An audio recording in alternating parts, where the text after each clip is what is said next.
What if I told you that you've never actually seen the world as it truly is? That everything you perceive is filtered? Hi, I'm Sophia. Today we're breaking down the mind of Immanuel Kant. In just 5 minutes, we'll discover why your mind is more powerful than you ever imagined. Let's dive in. Imagine a man who never left his hometown. A man so punctual that neighbors set their watches by his afternoon walk. Sounds boring, right? Wrong. Because while Immanuel Kant's body stayed in Königsberg, his mind was busy pulling off the greatest heist in human history. He stole the world as we knew it and handed it back to us redefined. Before Kant, we thought we were like cameras, simply recording a world that existed out there. But Kant dropped a bombshell. He claimed that we aren't just observers of reality, we are its architects. This was his Copernican Revolution. He argued that the world doesn't shape our minds shape the world. Think of your brain as a computer with a pre-installed operating system. Kant called this system space and time. Most people think space and time are containers we live in. Kant disagreed.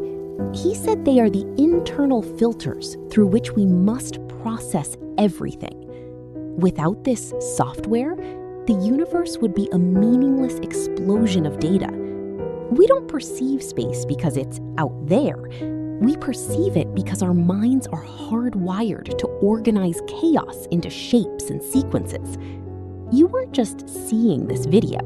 Your mind is actively constructing the experience of watching it. But here's the catch, the Kant trap.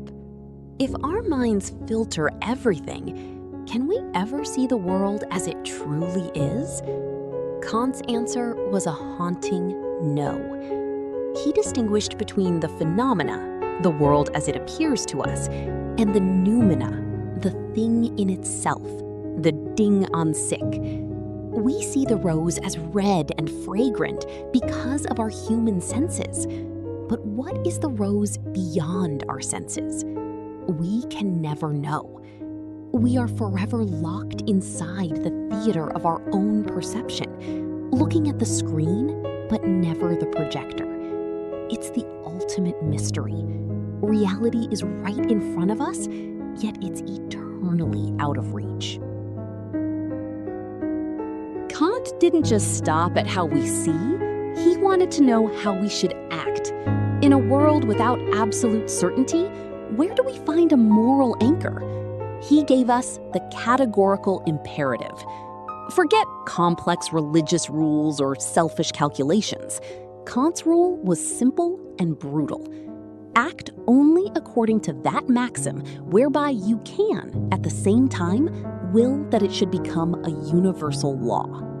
In plain English, before you act, ask yourself, would it be okay if everyone in the world did exactly what I'm about to do? If the answer is no, then don't do it. No exceptions, no excuses. For Kant, morality wasn't a feeling, it was pure, cold logic.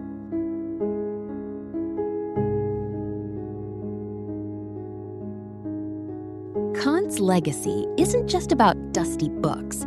It's the foundation of modern human rights. He argued that every human being has an inherent dignity and should be treated as an end in themselves, never merely as a means to an end. You are not a tool. You are not a resource. You are a sovereign mind. His final call to action was a battle cry for the ages. Sapere Aude. Dare to know. Have the courage to use your own reason. Don't let traditions, ideologies, or algorithms think for you. In a world drowning in fake news and digital noise, Kant reminds us that we are the ones holding the lens. The world looks the way it does because you are here to witness it. So the question is, how will you choose to see it? Who's next? Socrates, Napoleon, or someone else? Tell me in the comments, I'll follow your choice. subscribe, and see you in the next 5 minutes.